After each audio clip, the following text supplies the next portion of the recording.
Hello. Hi, poor people. Welcome back to my channel. It is now 8 months into the year 2025, so guess who's back to do a wrap-up of last year's reading, 2024?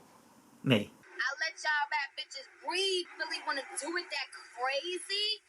But now it's time for me to take my spot. Why has it taken me so long? And where have I been? I have been busy working, busy trying to save money, busy working on a poetry collection, which I have actually pretty much finished now. Bravo! The last horse finally crosses the finish line. So that's why I've now told myself that I can come and sit down and make a YouTube video. What else have I been doing? Reading Proust for like the last 2 months, which I enjoyed, but I also found to be probably the wrong time to read him because I could have been doing so many more other things in that time. I wake up in cold sweats from dreams about him. The pleasure, the terror. Ooh. But oh well, I'm here now. So yeah, I'm here to talk about the best and worst books I read last year, 2024. I'm going to do that with the same setup that I normally do, where I talk about the best books that I read that were published in 2024, the worst ones that I read published that year, and then the rest of the video will be me talking about the books I read that year but were published from a different year, which I found to be either good or not good. I have a latte in my trusty Cinderella mug. Oh, actually, what other excuses can I think of why I didn't make a video? After I had to spend like 35 hours editing my last video, I was like, never again. I'm not doing it. Don't want to play any more games. I'm fucking gamed out. I've had enough of playing games. So then I saved up to get a new laptop, which is supposed to be a gaming laptop, but I bought it off Facebook Marketplace. So it should be able to run my video editing software, but then it could explode. What else did I do? I broke my camera when I was trying to take pictures for something. So then I had to wager whether I should buy a new camera or spend the same amount of money getting one fixed. So in the end, I just bought myself a replacement camera. But then I was in a mood, so then I didn't want to film. Now, I actually have quite a lot of books to talk about, like in my last video, so I'm just going to try and shoot through each book, and then hopefully this won't be a ridiculously long video to edit. Let's get started. It's time for Hot Topics. First, I shall start with Sally Rooney's Intermezzo, or Intermezzo. I'm just going to call it Intermezzo. Now, this book is about, what are they? Two brothers, can't remember what they're called now. Peter and Ivan, and the women they're involved with. And I actually really loved this book. What? I thought that the writing in it was like Sally Rooney's best writing she's ever done. The writing was very descriptive, very lyrical, very immersive. It's all set in Dublin and like the outskirts of Dublin at points. And in the book, their fathers died, so now they're having to come together for the funeral. And it's all about the frictions in their relationship that come to fruit. So yeah, I love the writing. I liked the contrast between them. Peter was probably my favourite character because he was like this sexy lawyer who I imagined to look like Jamie Dornan. But he's a total mess, and he's like overcome with grief, overcome with his messy relationships, and then just out there clinging to a lamppost above the Liffey, gurning because he's drunk and on drugs. So a total mess and a total heartthrob. A mess. So I liked Peter. I liked Ivan as well. His life is interesting. He's this like chess player who was meant to be in like the top world rankings, but now he's not as good anymore. So it's about him dealing with that. And the women in their lives, I liked how Sally Rooney talk about them for the most part, because Peter always saw himself as being with this woman called Sylvia, who's a smart, beautiful professor, but then she gets into some accident that's never explained. And then she doesn't want to be in a relationship anymore because she feels like she isn't able-bodied enough to give herself to him, which is really sad. So he can't really move on from her. So then he starts dating some 23-year-old, or however old she is, called Naomi, who seems nice enough. And the dynamics of their relationship are interesting because Peter is like, oh, I'll send you some money to the girl. Because she's like, I need books for uni. But at the same time, it also seemed like Naomi was expecting to be in a relationship with Peter. And I'm like, a girl her age who's got stuff going for her, why would she be only sticking to Peter? She might as well play the field. So I thought she should have done that a bit more. But then I guess the novel's narrative trajectory wouldn't have been so clear if it had been like that. So I understand why she wasn't like that, but I was like, girl, you're 23. You don't need to be putting up with Peter's mess. Okay? Who else? There's Margaret, who Ivan is with, who's this... How old is she? Maybe 34? And she's still reeling from an abusive marriage she was in that she's now divorced from. And then she gets with Ivan, and for about 250 pages, the book makes out like this is some crazy storyline for a 35-year-old woman to be dating, I don't know how old Ivan is, 22 or however old he is. And all the characters act like that's crazy. That's so controversial. Spare me the drama. And I guess it is a little bit side-eye worthy. But is it really? And as soon as the novel started bringing up that the characters didn't like that, I thought, I will give you 15 pages to moan about this, and then you need to move on and find some other issue. So that peeved me a bit, that they found that so annoying. Aren't we approaching being well into the 21st century? You know, it's not the 1950s. Is it that scandalous? And when you first meet Margaret, she's in this town hall. She's running this chess event that Ivan is attending, and she's just jiggling her keys. How many times do we get to see her for the first time and have her jiggling her keys? It was at least 4 times, so that was another pet peeve. But in general, I liked spending time with the book. It's about 400 pages, so it's also Sally Rooney's largest novel. But I liked how immersive it felt being a longer book. And I liked taking my time with it, so I would recommend that. Yeah. Were there any other pet peeves with it? Probably the very end of the book tries to tie up the relationships together in a way that I thought, okay, I could accept that the characters would come to this arrangement. But also, this arrangement sounds like a recipe for more drama. So I was like, isn't the drama just starting now? But it wasn't. And that was the end, I guess. And I also wanted more of Sylvia. She felt like such an upstanding kind of character who has more going on in her life than we were shown. You know, I wanted to know about the accident she got into. But I would have to say that Intermezzo was probably the best writing that I read that was published in 2024. So, yeah, there's that one.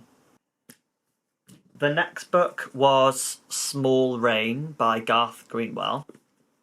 And in this one, you have the main character who... What's he called? G or Garth? Can't remember. And he is a poet and professor.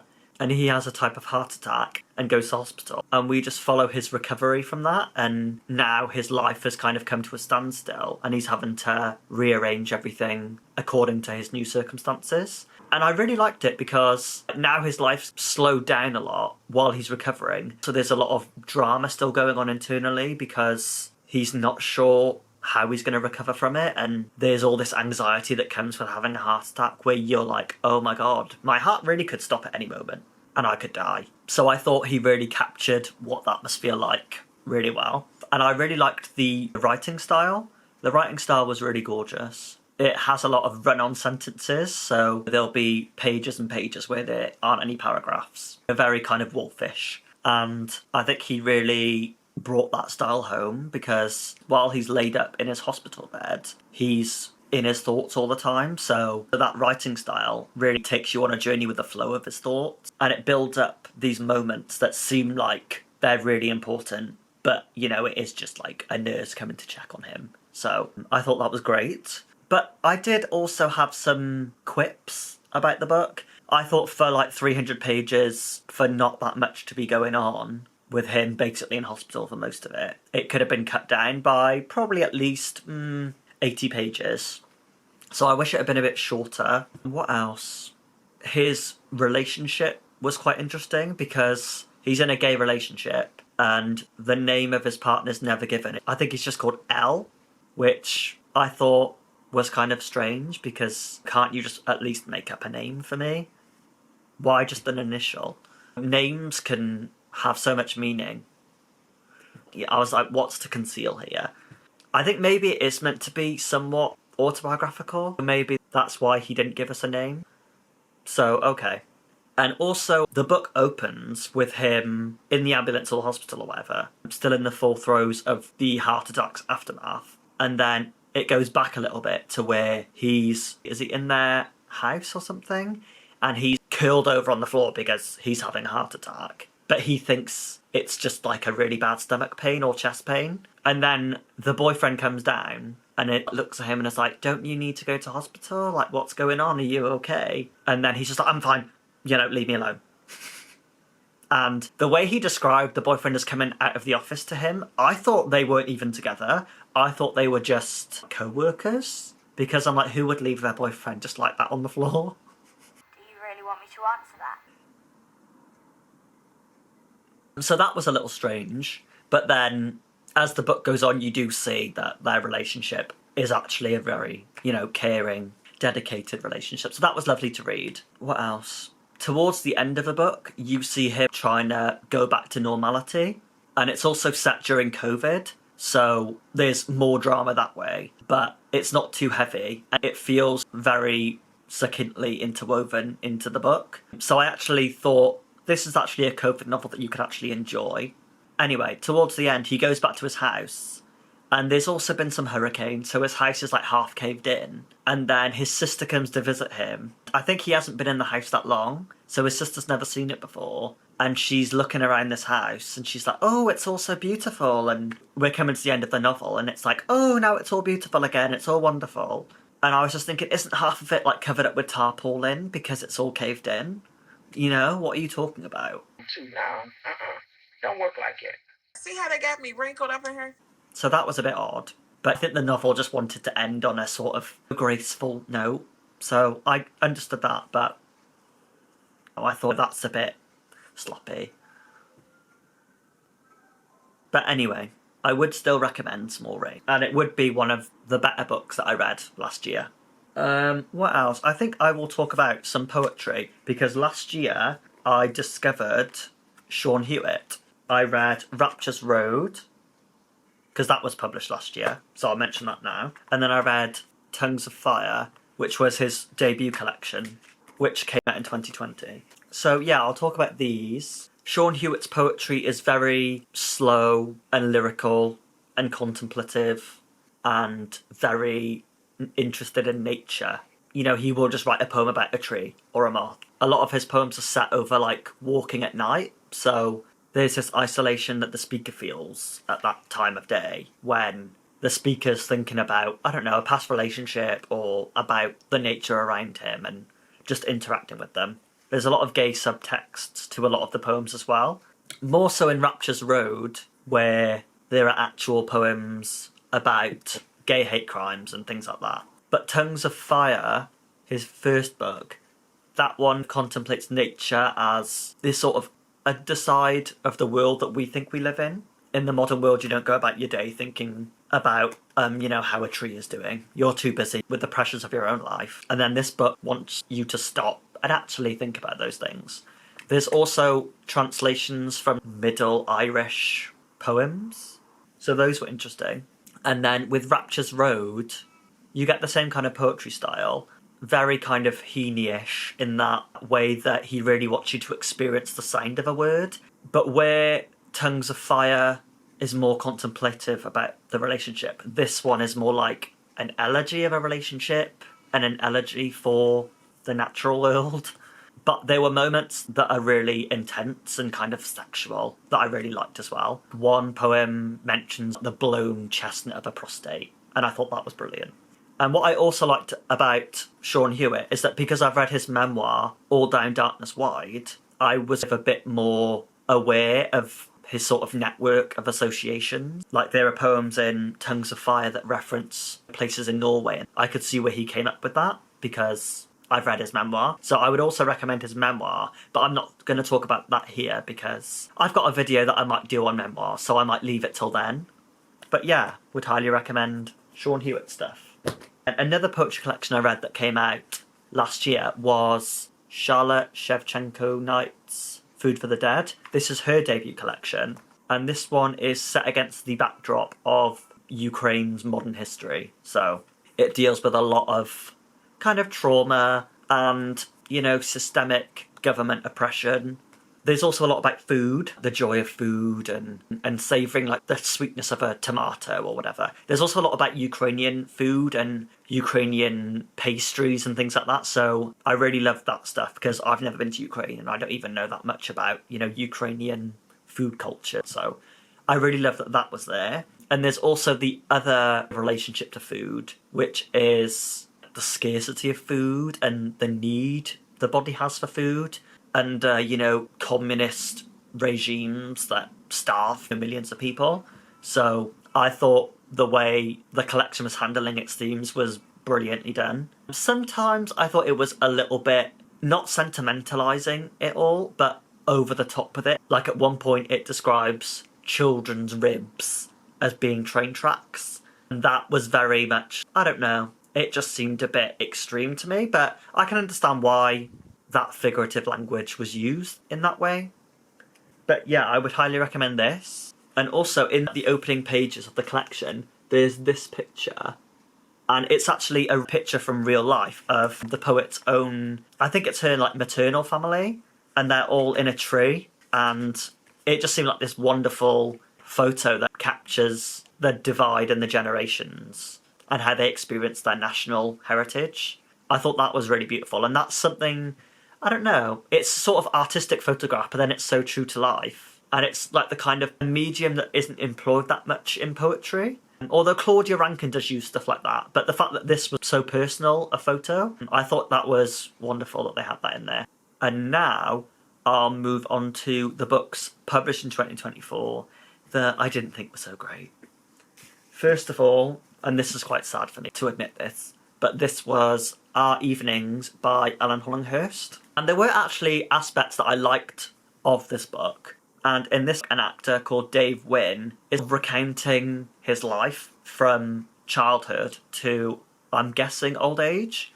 And his mother was English and then his father was Burmese, but he's never been to Burma. So there's this whole side of his, I don't know, genesis that he doesn't really know anything about. So he's very interested in trying to trace that culture, but then he also doesn't really know how to do that. But then he feels like he should know more about it because of the way everybody in this very white English town see him and treat him differently. He feels kind of stuck in terms of how he can see himself. And you know, Alan Hollinghurst, he's a prolific gay writer. And I really think Hollinghurst is using that subtext to tap into that sort of experience where people like judge you for no reason, when people don't understand you, or people are just actively hostile to you. I think he's using that understanding of minority experience as like a form of empathy to try and understand this experience as well. But there has been like some controversy about how the novel is narrated by somebody who is half Burmese when Hollinghurst isn't half Burmese, which I understand that, but also I think it feels like Alan Hollinghurst is doing it from a very genuine perspective. So I like the way he did that. In the book, Dave's mother is a seamstress, so there's a lot about, you know, the fabrics she has. And some of them are from her time in Burma, where she met his father. So there's this sort of post-colonial interest in the material reality of these places. And if you know Alan Hollinghurst, you know that he does write from a post-colonial perspective a lot of the times. You know, like the Swimming Pool Library. There are places in Africa that the book's set. So Alan Hollinghurst has always had a wider outlook on identity. So there's also that in his defence. But why didn't the book gel with me that much? Now, the book starts off really well because Dave gets a scholarship as a child to this really prestigious boarding school. And then he ends up staying with the family that fund the scholarship. They're this, upper class family. And I loved the time when he stayed with the family was just gorgeously described. Like, there's a grandmother figure who's talking to Dave and she's encouraging him in his acting. And I thought that was such a well-drawn scene. And I really wanted more of that stuff. But then after that week he spends with them, then it just becomes like, oh, now he's back to school. Now he's growing up and now he's entering into his career. And now he's getting older. That ended up being less interesting to me. But also, the family who fund his scholarship, they have a child who's also in the same year as David. And I think he's meant to be this kind of Boris Johnson character. And he's a big bully and he just seems vile. Especially during this week early in the book, it sets up that they're going to have this rivalry or that their lives are going to diverge and then clash in very, I don't know, not antagonistic ways, but ways that rub up against each other wrong. But as the book goes on and you enter, the midway point, and then towards the end of the book, those conflicts never really build up any momentum. What was that? It was bad. It had nothing, no fire, no energy, no nothing. And it must pop. And then by the end of the book, the characters that are a generation older than him, they're all dying off. So the book just has this sort of very bleak atmosphere at the end. So really there was quite little to enjoy about the book. The writing was good, because it's Alan Hollinghurst, but there wasn't really much flair in the writing, apart from, occasional moments when he's in rehearsals for acting and he's really getting into the mode of acting. Those were really good, but the rest of the time it felt very flat. Another thing to mention is that I DNF'd the book. The first time I started it, when it first came out, when was it, November of 2024 when it was published, or October? And I got to page 100, and I'd really enjoyed the scenes with the scholarship family. And then him and his mum go on holiday to Devon, and I thought this trip to Devon is so boring, so I gave up on it. And then when I read some more reviews of the book, they mentioned that the mother has a sort of lesbian lover. And then apparently the woman they were on holiday with, who the whole time I thought that, they were really boring together, apparently they're actually having an undercover lesbian liaison that, because he's a child, he doesn't realise. So then I went back, read it all again. And then the second time round, I quite enjoyed reading about that holiday because I knew the tea. So maybe it's a book that gets better upon rereading. But I probably won't reread it because I know how it ends. But, if you're a fan of Alan Hollinghurst, you would like it. But if you're not, I probably wouldn't. Next. And this is a book that everybody pretty much knows about. Orbital by Samantha Harvey. Now, this book, I read it over Christmas of 2024. And because it's, only 130 pages... I thought, I could read this in, a day or two. But I ended up taking, a week to read it almost because I found it so repetitive. Orbital, it's set on a space station. Not like a spaceship, but the space stations that rotate around the Earth's atmosphere and monitor things and study the atmosphere. And there were aspects of the book that I really loved. The book describes the lives of the astronauts who are on the station. It was interesting dipping into their lives, but also there's 6 of them and there's only 130 pages, so really you kind of only get flashes of their lives, when I might have enjoyed hearing more, because really only a couple of them even stick out to you as memorable. One of the astronauts, her mother's died, or somebody's died, so she can't go to the funeral because she's up in space. So you remember more about that, but then the rest of them, I don't really remember anything about them. Sorry, you failed. But that's the truth. Now, the writing was really beautiful, but because they're up in space, the only backdrop to really describe is the world, spinning on its axis from hundreds of miles away. And that got really boring to read about. Every chapter would basically end, oh, now China's going past. Oh, now here's Brazil. Oh, there goes Ireland. Oh, now there's a monsoon building up. And the book tries to build the monsoon up as, the whole climax of the novel. But because they're viewing it from so far away, it's it's kind of just an interesting cloud forming, pretty much. And the astronauts, they try to relate to the people down on Earth, but it still feels very alienated from what people must be really experiencing down there. But then there were also elements of the book where, because they're so far removed from the world, the way that they can contemplate just the nature of its reality felt very nuanced in lots of ways. But the main thing that I thought the most fascinating about was hearing the stories of their training and how they'll crawl through gaps in caves to try to train for the claustrophobic forces on the body that space will be like. So I thought when it mentions things like that, I was hooked on those bits. But for the most part, I felt it was too repetitive and that the characters were forgettable. So I don't think that deserved to win the Booker Prize. But I do think that Samantha Harvey did deserve to win the Booker Prize, because I recently read one of her other novels, The Western Wind, which I saw mentioned in her memoir, A Shapeless Unease, which was a memoir she published a couple of years ago about her experiences with insomnia. But The Western Wind I thought was amazing. So read The Western Wind, not Orbital. But I thought Orbital was okay, but it was okay as a sort of prolonged short story rather than a full-on novel. And now I will talk about one of the other books that was published in 2024, which ended up being one of my least favourites, and that was Mania by Lionel Shriver. Now, I really adored We Need to Talk About Kevin by her, and I also quite liked Big Brother as well. This one was about a woman called Pearson who's become cancelled because this new movement has started and taken hold of the world called the Mental Parity Movement, where anybody who is deemed unintelligent or has a sort of intellectual disability or anything like that, they're classed as a sort of minority person, so they're given minority protections. It's basically just political correctness gone extreme.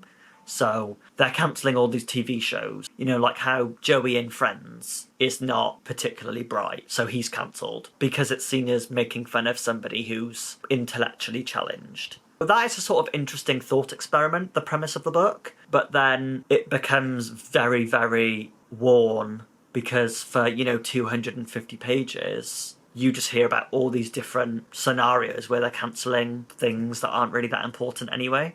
And that's the main reason why I didn't like the book, because the whole premise of the book doesn't develop much past that point. I still like Lionel Shriver's humour, but I thought this book was a kind of a miss. I'm really not gagging. If that was her all is not good enough. The other main reason why the book didn't work that well is because the crux of it is meant to rest on Pearson's friendship with this other woman who is in, I don't know, I can't remember what she is. She's like a newscaster or TV presenter or something like that. And because she's effectively a public figure, she has to agree to this mental parity movement when in private she actually doesn't agree to it. So Pearson is like, you're a hypocrite, and it's like 200 pages of that. And it's whether their friendship can survive that. But really, it doesn't delve into any deeper issues in their friendship and whether that friendship can come to any sort of understanding with this mental parity movement going on, which is another reason why I find the novel uncompelling. But one thing I did like was that Pearson grew up as a Jehovah's Witness. So how she remembers her childhood as being forced to go out onto the street, proselytising to people and escaping her family and their sort of radical worldview. I liked how that helped develop her mindset and personality. So I thought that was actually really well done. So I'm sad I didn't get more of that. But that was a more interesting element of the book. But yeah, go and read We Need to Talk About Kevin if you're going to read Lionel Shriver, not this. Those were the books published in 2024 that I liked or didn't like that much. So now on to the books that weren't published that year, and I'll talk about those. First up, I have The Idiot by Elif Batuman. Oh, and it's such a good book. And it details Selin, who is Turkish-American, and she's studying at Harvard. And it's set in the 90s as well, but she's studying there. And it's just about her life during her first year at Harvard. And she goes to classes, she makes friends, she becomes part of some literary magazine. And I thought it was an absolutely gorgeous novel. And it's probably one of my favourite books now, actually. So I'm so glad that I read this book. She also has a sort of love interest called Ivan, but they're not boyfriend or girlfriend or anything. So it's all just this tension of their relationship and her trying to assess the nature of their attachment to each other. Towards the end of the book, she ends up going on a trip teaching abroad in Hungary because Ivan, I think he's Hungarian or something, but I can't really remember. But yeah, I thought this novel was absolutely gorgeous. This story is the gag. Okay. And I would tell anybody that they should read this book. Another thing that I found interesting about the book was its prose style, because it isn't told so much in chapters like a traditional book. It's told in these, I don't know what you'd call them, short vignettes and fragments. But day to day, that really works with her life at uni, because sometimes her day is just a class. That's all she has to talk about for that day, whereas other days are bigger days. I really like that approach. Yeah, love this book. And I can't wait for the third instalment of it, which is supposed to come out soon. Another book that was one of the favourites from last year was The House of Mirth by Edith Wharton. This was my first Edith Wharton, and it's set in, is it 1920s New York City? It's about this woman who, I don't know how old she's meant to be, about 29, and it deals with her... Oh, I kind of don't want to ruin it though. I don't know, I want to say, but I kind of don't want to ruin it because going into the book, I didn't know anything about it at all, so I didn't know what to expect by the end. But I feel like if I say anything about it, I'll ruin that experience for somebody else. But it deals with her trying to get into upper society New York and the various people that try to, I don't know, destroy her chances of doing that. You dogs. Absolute dogs. The writing was so lyrical and descriptive, but socially acute, that it felt more like a writing style from the 1950s or something, you know, like all those social novels of the 50s. It felt more like that, even though it was written in the 30s, I think it was written. It also felt kind of Jane Austen-ish in the way that you root for the heroine. What are the different aspects of it? There were aspects of the discrepancies within social class that were just fascinating. One character who's Jewish, he keeps wanting Lily Bart to marry him, but she refuses to because even though she would live a nice lifestyle with him, she thinks it would prevent her from being seen as one of the queens of New York and getting what she thinks is her heart's desire. And there's another guy who is a lawyer. He is the sort of kind of love interest that she should go for, but she wants to aim higher than that.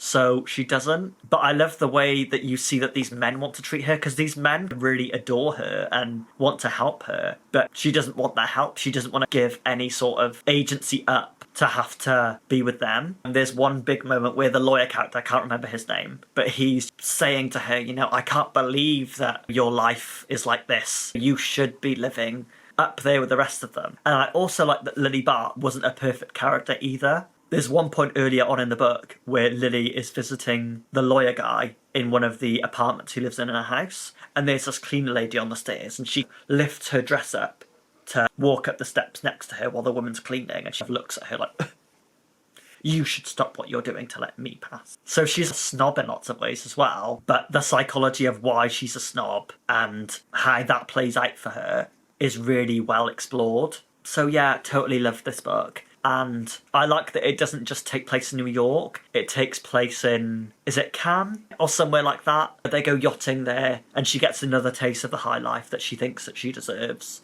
But I also admire the way that the book doesn't live in this fog of money that you assume that, you know, rich people live in, where they don't need to care how much their rent costs or think about how much money a dress costs. With Lily, because she isn't really upper class, and those things are very real and really affect the trajectory of her life. And while I was reading it, I kept thinking that Madonna in the 90s, when she was trying to embark on an acting career and she was trying to be taken seriously as an actress, I really wish that she had played Lily Bart in a TV adaptation of The House of Mirth, because I think she would have been a fabulous Lily Bart. Yeah, Madonna should play Lily Bart. But anyway, I totally recommend this book. I'm telling you right now, it's good. So easy, so effortless. I thought you were phenomenal. And I'm still trying to find an Edith Wharton novel that will match. So if you know of one, let me know. I do have The Age of Innocence. That might measure up, but if there are other ones that definitely will, please let me know. Another book I loved was Ghost Wall by Sarah Moss. I've since read more Sarah Moss books, but Ghost Wall has definitely been my favourite out of those. And I think she deserved to win the Women's Prize for this. She didn't deserve to just be longlisted. I think she should have won. I won't put up with it. I can listen, but I won't affirm. Because I thought this book was so good. In this, you follow Sylvie as she, her mother and father stay at this Iron Age retreat. It's this area of land in Northumberland, fictional I'm guessing, that's been made to seem like how they think Iron Age people might have lived as a small community. So there's tents made out of, I don't know, goat skins or whatever they would have used. But the dynamics between the family and why they're there are so interesting. The father is a bus driver who believes that because he's like working class, he thinks he should be living a better life than he really does. So he's obsessed with Iron Age culture and studying how he thinks those people lived and mythology around that area. But because he's so obsessed with it, he's also basically taught his daughter, Sylvie, about all that stuff. So even though she's just a teenager, she knows all about these goddesses from that time and things like that. But the father is so vile. He's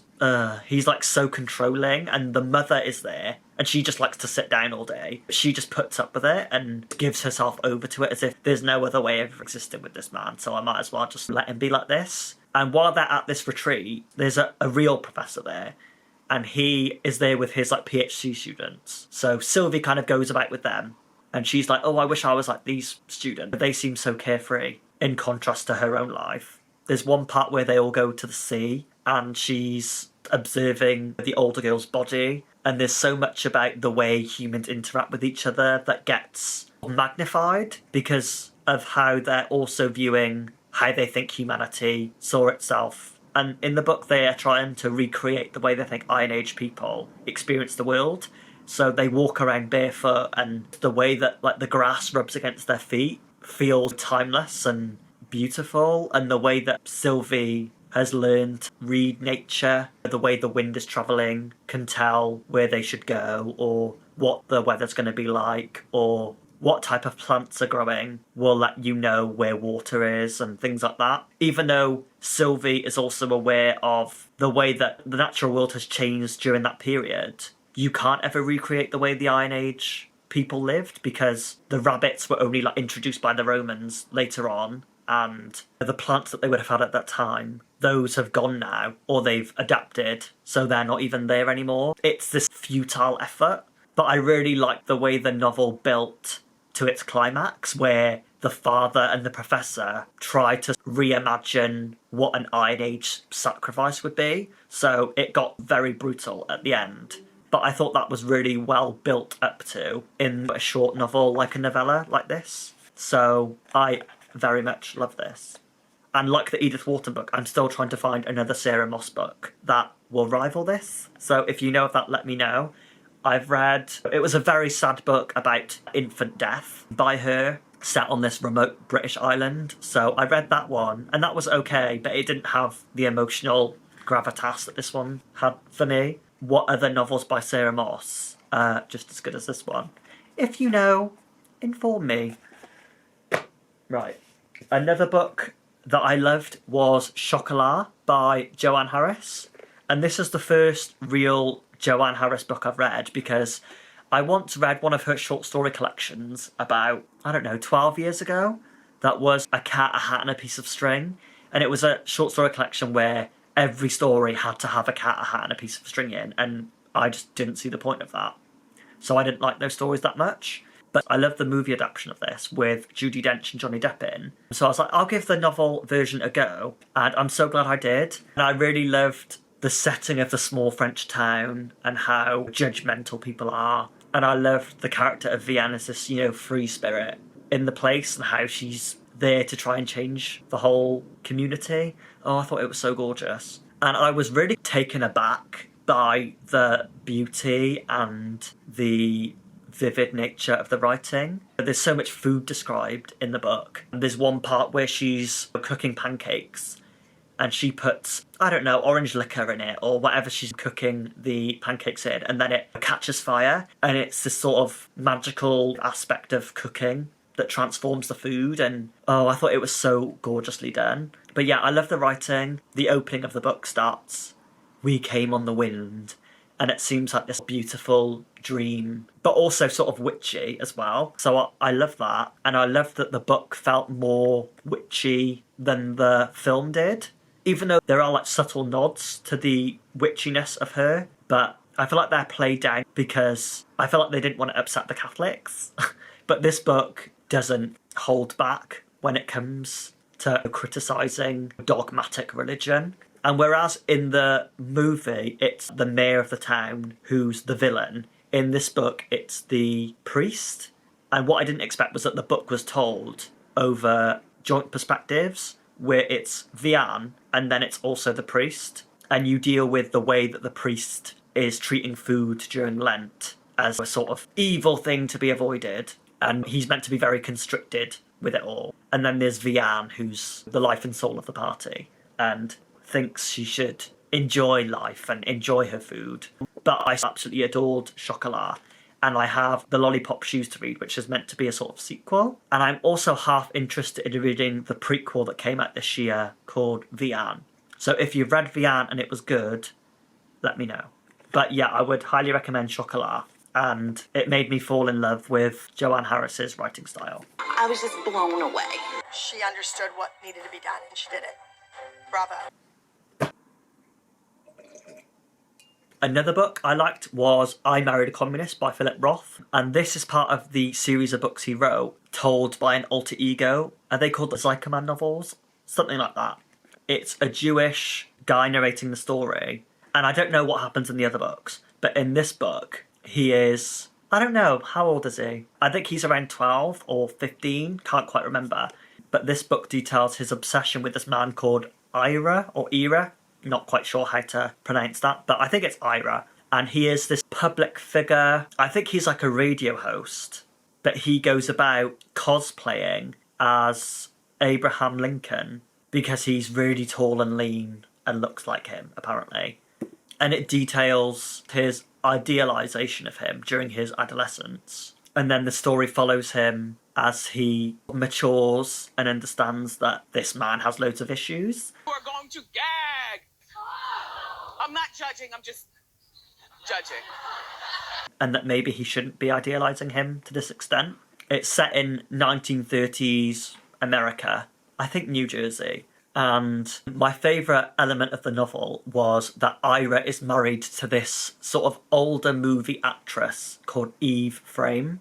And I think she's Jewish as well, but I think she tries to pass as just a general white woman. She represses her Jewish identity and heritage to appeal to a Hollywood audience. Whereas Ira, I think he is actively Jewish, but he comes from a more working class background, and he preaches against the whole American system. And then his radio career kind of goes up in smoke. So you follow that as it plays out in the novel. And I really love the character of Eve Frame, because even when she's not on camera, she will go about her life in public as if she is on camera, because she's aware that people know who she is. So there's one scene where Ira, he's done with her. He's done with their marriage, and he's leaving her, and he goes to the train station. And then Eve follows him to the train station, and she gets on her knees on the platform and is like, "Please don't leave me."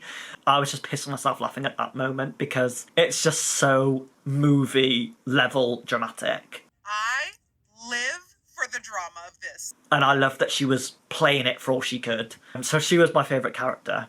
Now, with the book, the first 100 pages, I was kind of bored with it and not sure where it was going to go. And then the book suddenly escalates where the boy narrating it, he's with Ira and he's in the kitchen or something. And then Ira's brother's there, and Ira's brother gets out a gun and is like, "You need to learn to not preach the way you do, because this country isn't as free as you think it is." And the boy is just there seeing, this is so extreme. Why are you just whipping a gun out like that?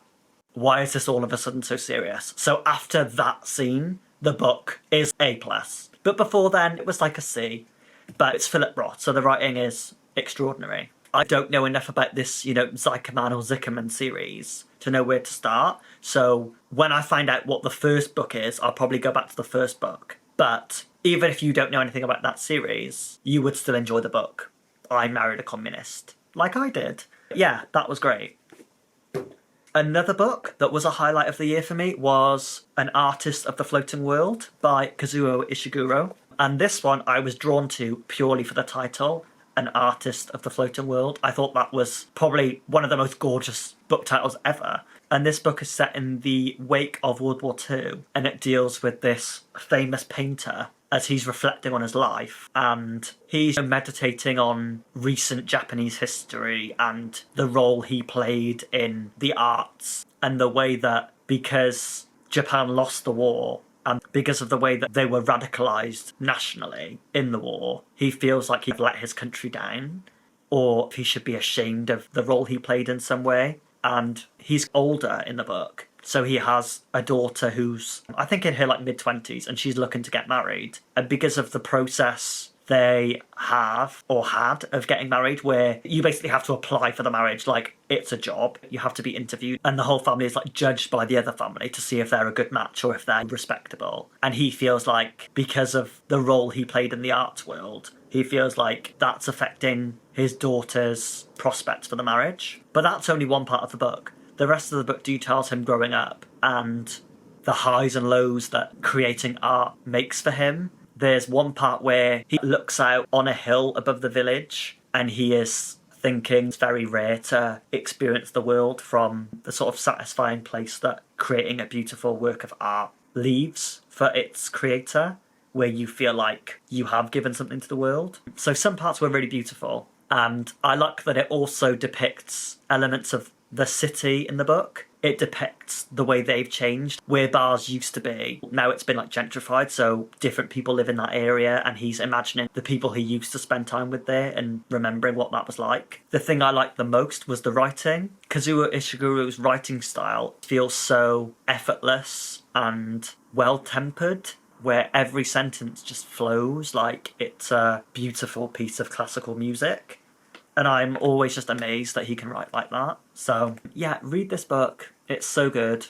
And it's probably my favourite of his, next to Never Let Me Go. You're very good.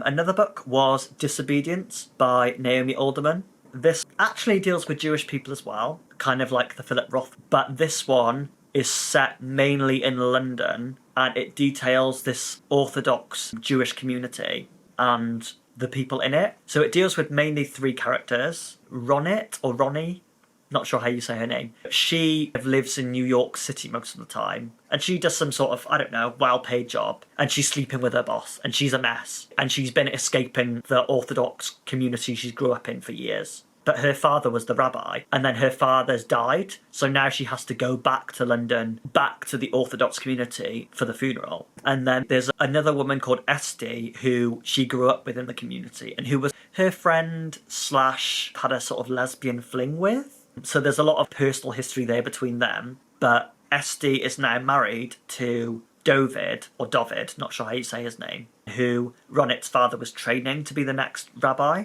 It follows those three people, and just the writing was so sensual and attuned to the characters' emotions that I really felt like I was there with the characters. I liked that Ronit was a firecracker who is a sort of black sheep of the community, but also a not respected figure, but sort of well-known figure in the community because of who her father was. So that was a really interesting dynamic. Dovid was probably my favourite character because he doesn't really want to be the rabbi. He doesn't see himself as having the necessary strength and leadership mentality to run a community of people. And I really liked the way that it explored his anxiety and vulnerable nature. Yeah, I thought he was a sweetheart.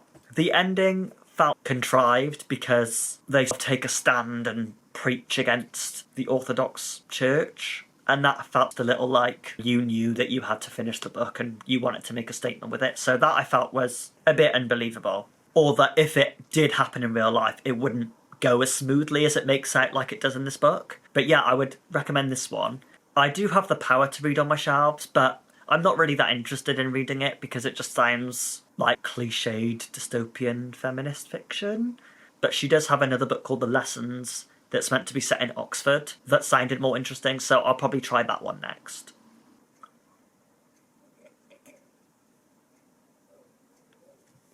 Another book I liked was Swimming Home by Deborah Levy, and this one is set in France, and it follows this family who are holidaying there, and the man of the family, he's called Joe, and he's a well-respected poet in Britain, but he also deals with many demons. He's very much struggling with his mental health. And then while he's on holiday, this girl washes up in the swimming pool called Kitty, and she's English, and she's this oddity who's turned up in their lives because nobody knows really who she is or where she's come from or why she's there. But she's clearly struggling mentally as well. So her and Joe attach themselves to each other and have this interesting dynamic because Kitty writes poetry as well. But yeah, I enjoyed the way their relationship played out. And just the setting of being out in the countryside in Nice, I thought was gorgeously done. It's only 150 pages, so it's the kind of book you could read over a weekend, and that probably should be read over a weekend. Yeah, I thought this was a divine slip of a novel. But I do feel like because it is so short, it does skim over the way Joe's life is affecting the family in general. So I wish we'd taken a bit more time with the rest of the family. So there is that, but I still thought it was great. So those were some novels, and now I'm going to talk about some short stories and some poems. Last year I read The Whole Story by Ali Smith.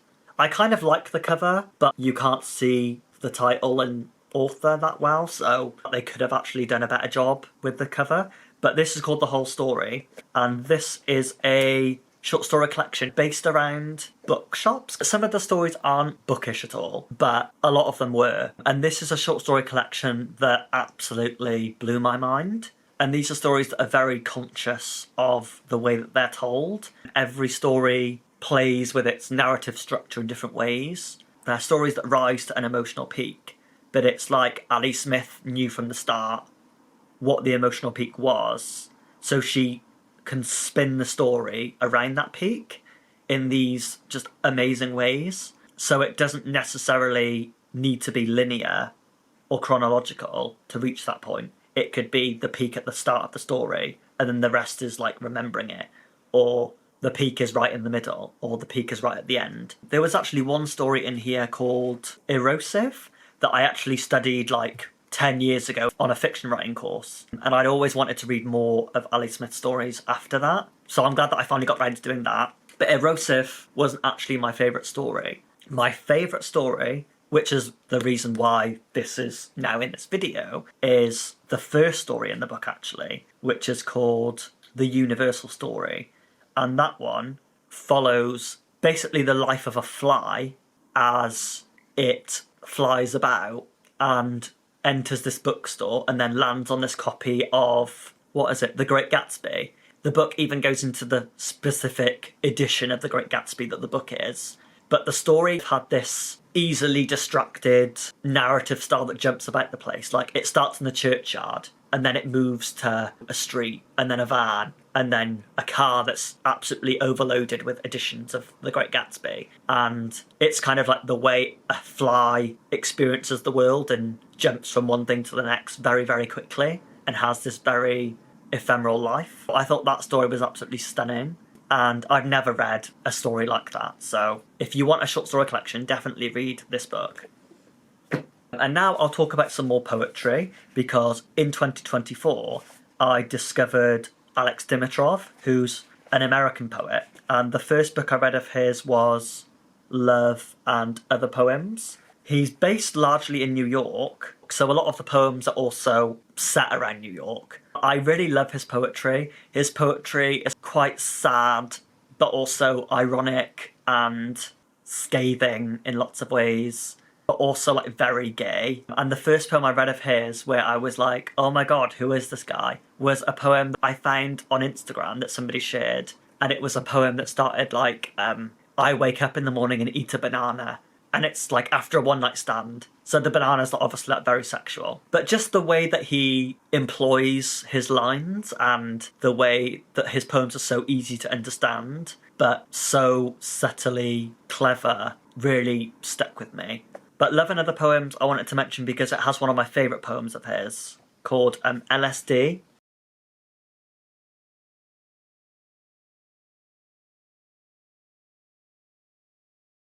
Now, I've never taken LSD, but I thought that poem was absolutely stunning. One thing about his poems is that they can get repetitive. Because of the tone, it's like the tone never really develops past itself. So I think he's to be savoured in little instalments. Kind of like how people smoke cigarettes. You know, you don't have a whole pack at once if you're a normal person. You ease them out over the week or the day. Another collection of his that I think is probably his most well-rounded is Together and By Ourselves, because for this one he did a sort of incentive where he invited random guys round night after night, or just random people, and he would interview them and hear about their lives. So yeah, I think this one's kind of slightly less navel gazing or less limited to the South because it features other people too. He definitely owes a lot of his style to Frank O'Hara. And I think in Love and Other Poems, he even has a poem titled Having a Diet Coke with You. I still think that that doesn't really have a patch on Frank O'Hara's original poem, but it's a worthy adversary. What I really like about Alex Dimitrov is that he is a big poet personality, which you don't get anymore with poetry. You know, like Dylan Thomas, everybody knew who Dylan Thomas was. And Dylan Thomas would just go around living his life no matter how destructively it was. He was going to do it his way. And Alex Dimitrov is very much a poet like that. I love that he's outspoken that way and that he doesn't buckle to anybody. But my favourite collection of Alex Dimitrov's, aside from Ecstasy that came out in 2025 this year, was Begging for It. And this has Rimbaud on the cover, even though I actually don't like this cover. To me, this cover gives Microsoft Publisher. It looks like a really old leaflet somebody would leave in like a church. And also the font of it kind of gives Microsoft Publisher as well. So I don't like the cover that much. But I do understand that it is Rimbaud on the cover. This one was his debut collection.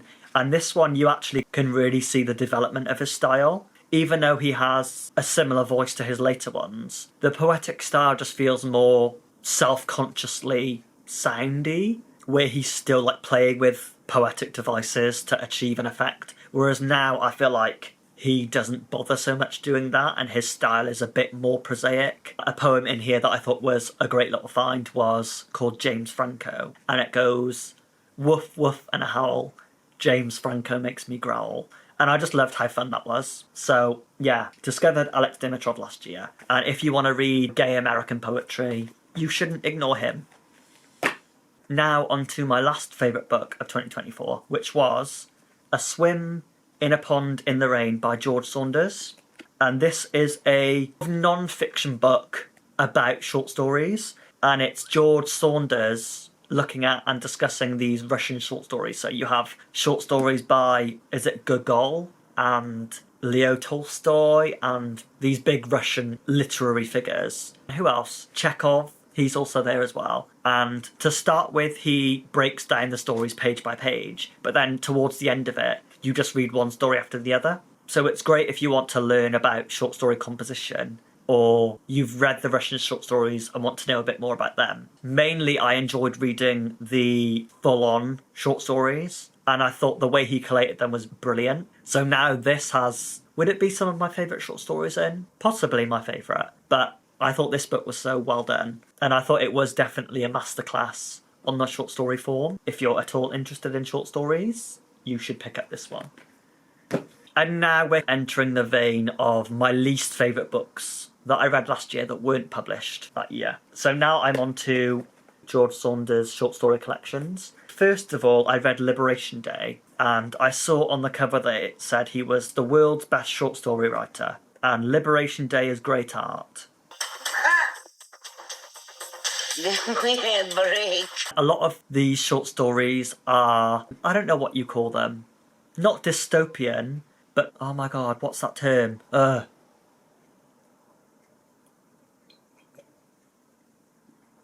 don't know, not dystopian, but kind of like alternate universe stories. So a lot of his stories are very interested in technology and the ways technology will change the way society interacts with itself. One short story was about people who have been cloned and they are designed to parrot texts and speeches and stories. So it goes about the person who's been cloned doing that, and then he wants to escape or whatever. And then there's one other story that's very sort of like The Time Machine by H.G. Wells, where these people live underground, I think, and then people go missing, or if they leave the underground, they are cast out for doing that.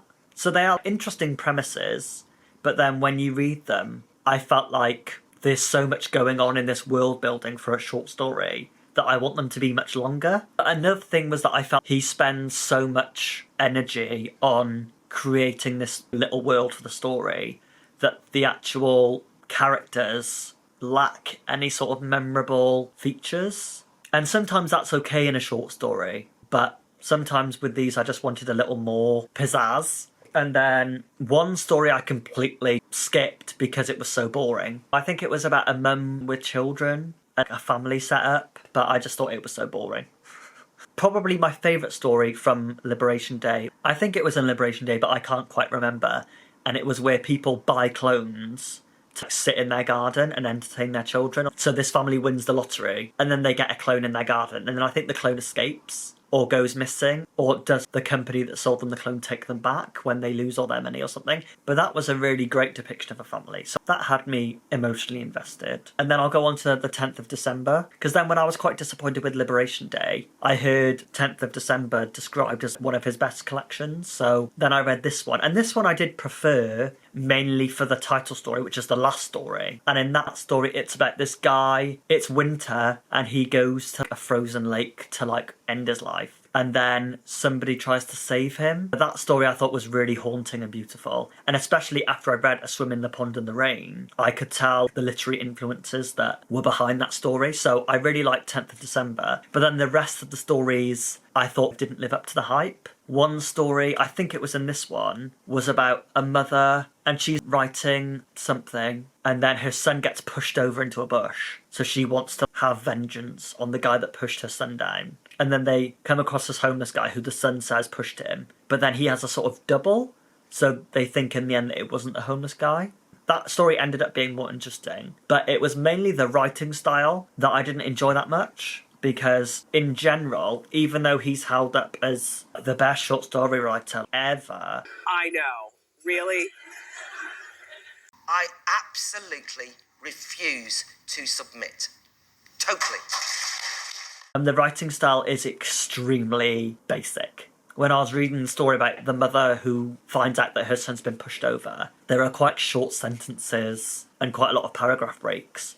And just the way that the story captures her psychology felt very, I don't know, juvenile. And it seemed like she had the mentality of a child, the way that she went about her day. And I just wondered, where's the flow of her thought process? It seems to like jump from one thought to the next in a very simplistic way.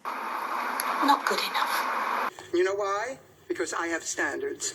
I have intelligence. I have class. And I think that that style is what people like him for, because his stories are very easy to digest. And when he's got all this world building going on in the background with the majority of his stories, it's easy to understand the world because it's delivered to you in such a simplistic way. But the writing style, I just thought, oh, I want more to sink my teeth into and contemplate. Whereas a lot of the time once I read the story, because, you know, he's got all this cloning going on, so he clearly wants to make points about that and highlight the negative impacts that that has on society. I felt like it's more like shoveling the ideas into you rather than getting you to meet the ideas where they are. So yeah, he's not my favourite, but I do think he's a decent writer. But I feel like his status in the short story genre is lauded, when actually his short stories I don't think measure up to that, unfortunately. But I do really like A Swim in the Pond in the Rain. I do think that totally measures up. But his actual short stories themselves, apart from the actual 10th of December story, they don't really seem to measure up for me. But if there's another short story collection of his that you would recommend, I'd be open to that. I'm on to my last couple of books for the year that I didn't like. And first of all, Convenience Store Woman by Sayaka Murata. I think that's how you say her name. And I did actually get on with this book really well. It's a short book. It's only like 150 pages. And it follows Kiko, or Keiko, not quite sure how you say her name. It's set in South Korea. The woman in it is in her mid-30s, and all she does is work in a convenience store. And that seems to be all she cares about at all. So the book is very much involved with the world of a convenience store and the sort of responsibilities and tasks that that job demands. And I quite liked her as a character because the convenience store is her whole world, and it explores how she doesn't have a life outside of it and how weird that is. The other people in the store are trying to get on with their lives, so they want to do other things, but they're just stuck there. Whereas for her, it's like the greatest thing in her life to work there. That was an enjoyable dynamic to read about, even if I came to think of it as totally unrealistic. I don't believe this. You're never happy. You're never satisfied.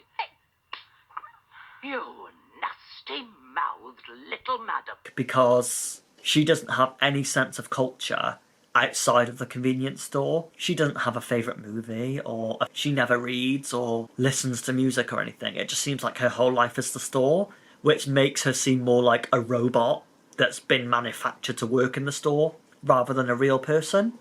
So I felt like she was kind of an unbelievable narrator, but also the strange way that she viewed the world also seemed like it's meant to be perhaps an autistic person, because she seems to struggle to understand the way society works. So if you read it that way, she makes more sense.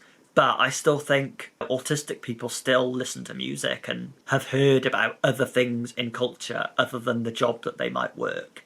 So the book didn't seem that well imagined for me in that sense. But one thing that I did like was that a new character starts to work at the store, and he's called Shihara or Sahara or a name like that. And he absolutely deplores having to work there.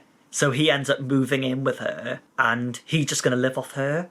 There's one point where, even though she doesn't have a spare room or a spare bed, he says, I'll live in the bath then. So he just like sleeps in the bath, and he spends all day in there while she's at work funding his lifestyle. I kind of loved him as a character because he doesn't want to work because he just sees it all as exploitative and a vile job. I thought he was a much more fun character to read about. But we didn't get enough of him. I wanted even more of him. So I wish the book had been maybe 2/3 longer and really delved into the part he comes to play in Kiko's life a lot more. Because that didn't happen, and because Kiko seemed like a sort of unbelievable character, this wasn't one of my favourite books, but I still thought it was a good read. But one that absolutely was the worst book that I read last year was Earthlings by Sayaka Murata. And I actually really love this cover.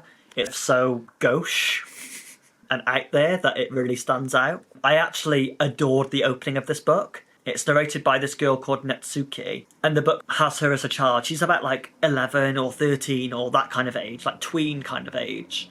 And then it returns to her when she's like a full-on adult, and the narrative goes on from there. But the section where she's a child, I thought was so fun and lively. The girl Natsuki, she stays in one of her relatives' homes, like up in the mountains somewhere. And they all go there once a year to pay their respects to their ancestors or whatever they do. And she believes that she is an alien. Okay, girl, whatever. And that she's been placed in her family by the aliens. So she doesn't really believe that her family are her real family. And then she believes that the aliens are going to come and take her back. And that was such a bizarre worldview that I thought was totally fascinating. But also captured that sense of childhood really well, because she meets up with her cousin who's a similar age to her, and then she convinces him of the same thing, and then they get so invested in this narrative of themselves as aliens that I thought it was so cute and fun, and like they were still clinging on to their childhood perceptions of the world as not really understanding how society worked and that sort of thing. So I really loved the first 40 pages of that. I thought it was so quirky, and I'm going to lean on here now because my legs are cramping up from being sat here so long. But I thought that this narrative about them thinking that they were aliens was so, not nostalgic, but so reminiscent of the way children view the world. I really loved that. And then after about page 40, the book really went downhill for me. What a mess. What a mess. It's a car crash. because it then basically bastardizes that view that she has of herself being an alien and takes it to the absolute extreme, which is that they have to get the aliens to take them back by engaging in incest. So it does that, and then it moves to their adulthood, and then it goes back to her seeing her cousin again like 20 years after they knew each other, or some period similar to that. And when that happened, I was like, okay, the book's now going to return to this worldview, and I don't know, maybe the characters are going to be in therapy, or there'll be some sort of serious understanding of what they did, and it'll be like a more reflective tone now, and it will really deal with the after effects of what happened for the family. But that didn't really happen. Essentially, what happened was Natsuki, who is now an adult, still believes that she's an alien. She just hides it from everybody, and then the book just escalates even more to how she was as a child. And then because she doesn't see herself as human, she thinks human mores don't apply to her, and she thinks that she can basically do whatever inhuman activities she wants to without any kind of consequences. So that I just thought was completely unrealistic. And I think the book tries to make it feel more occultic and countercultural than it really is. It thinks that her doing that is going to have the cultural impact of those crazy like church cults in America where the people believe they're going to like ascend to an asteroid, so they all kill themselves so they can do that. It's kind of like that level of insanity and coercion. I mean, it's not totally unbelievable because people have done crazy stuff like that, but it didn't seem like it was handled in a way that was trying to understand the psychological reality of a worldview like that. It was just, well, this is edgy and this will have the reader, you know, agog. But it didn't really have me agog. It had me thinking, what am I reading? It feels like a really bad psychological horror movie, which they probably will make of this book as an adaptation. So yeah, I wouldn't recommend Earthlings. Get out. Trash. I don't want to be associated with trash. Apart from the first 40 pages. So I am kind of glad that I read it for the first 40 pages, but the rest of it I thought was just kind of pathetic. It sounds awfully dramatic, but you know it's true. So I'm not sure whether to read any more from that author. But if her other stuff is actually good, let me know. So yeah, that brings me to a conclusion, which I'm very relieved to get to. I'll have to see how much of a pain it's going to be editing this video on my new video editing laptop. And then I'll try and make a video about once a month, but we'll see. I'm not going to promise that, okay? But what books did you enjoy or not enjoy from 2024, if you can even remember? Or just what have you been reading lately? Let me know. But now I need to go because I need to basically go to bed because it is 7:30 in the evening and I have work at 3 a.m. O'clock in the morning, I need beauty sleep. You've got enough beauty sleep already. It's one not going to happen. Pete. You can't let this stop me. So until next time, goodbye. I'm going to mind my fucking business. Thank you very much. Have a nice day. Clear the way. Okay.